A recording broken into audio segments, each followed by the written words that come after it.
সন্ত্রাসীকে চাই না, এই কথাটুকু মনে রাখলেই আমরা মনে করি যে এটা বিএনপির জন্য ভালো, বাকি সবার জন্য ভালো।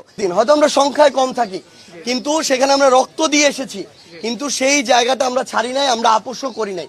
আমরা শুধু একটা কথা বলতে চাই যে বিএনপি যদি স্বৈরাচারের যে পূর্ববর্তী আমল, যেটা দ্বারা তারাও জুলুমের শিকার, সেটার পুনরাবৃত্তি না করতে চায়, তাহলে ছাত্রদল যেভাবে ধীরে ধীরে সন্ত্রাসী কায়দায় তাদের কার্যক্রম পরিচালনা শুরু করেছে এবং সন্ত্রাসী সংগঠন হওয়ার পথে পা বাড়াচ্ছে, এটাতে জনাব তারেক রহমানকে লাগাম টানতে হবে। যদি লাগাম না টানতে পারে তাহলে তিনি ঘোষণা দিক যে তিনি তার একটা ছাত্র সংগঠনকে পেটোয়া বাহিনী হিসেবে ব্যবহার করবেন। আমরা মনে করি তিনি যদি বেগম খালেদা জিয়ার ওই কথাটা মনে রাখেন যে ছাত্র দলে ছাত্রদেরকে চাই, কোনো টোকাই সন্ত্রাসীকে চাই না, এই কথাটুকু মনে রাখলেই আমরা মনে করি যে এটা বিএনপির জন্য ভালো, বাকি সবার জন্য ভালো। কিন্তু এটাও আমরা পাশাপাশি বলে রাখি, আমরা আমাদের প্রতিবাদ করতে থাকব।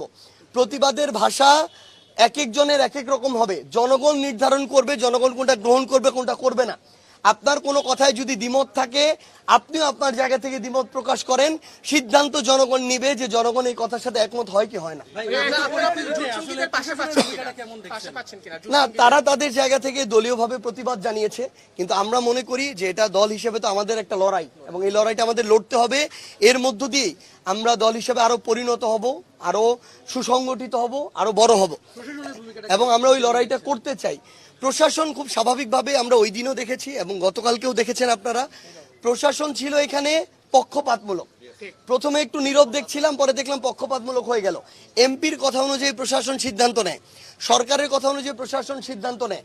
আপনারা গতকালকে দেখেছেন যখন সর্বশেষ একটা মামলা দায়েরের জন্য আমার পার্টির আহ্বায়ক এবং দক্ষিণাঞ্চলের মুখ্য সংগঠক হাসনাত আবদুল্লাহরা একটা পুলিশ ফাঁড়িতে যায়, সেখানে আমাদেরকে, আমরা হয়তো সেখানে 100 জন ছিলাম, আমাদেরকে বাধা দেওয়ার জন্য পুলিশের বিভিন্ন ফোর্সের 500 জন ছিল। আমাদেরকে তারা বাধা দিয়েছে, আমাদের 5 জনের একটা প্রতিনিধি দল গিয়েছে, কিন্তু তার সামনে দাঁড়িয়ে ছাত্র দলের গুন্ডারা, সন্ত্রাসীরা যারা রক্তাক্ত করেছে আমাদেরকে, আমাদের ভাইয়ের চোখ কেড়ে নিয়েছে, তারা যে মানে টোকাইয়ের মতো স্লোগান দিচ্ছিল, যেই ভাষায়, নোংরা ভাষাগুলোতে আপনারা দেখেছেন, তাদেরকে প্রতিহত কিন্তু করে নাই, তাদেরকে বাধা পর্যন্ত দেয় নাই। অথচ আমরা শুধু একটা মামলা করতে যাচ্ছিলাম, আমাদেরকে বাধা দেওয়া হয়েছে। তাহলে দেখেন প্রশাসন কাদের পক্ষে কাজ করছে। আমরা প্রশাসনকে আহ্বান করি, দয়া করে আপনারা আপনাদের পেশাদারিত্বটা আর বিক্রি করে দিয়েন না।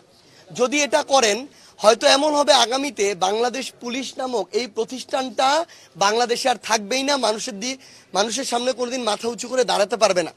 আপনারা আপনাদের পেশাদারিত্ব বজায় রাখুন, আর যদি রাজনীতি করতে চান, বিএনপি করতে চান, তাহলে পোশাক বাদ দিয়ে সরাসরি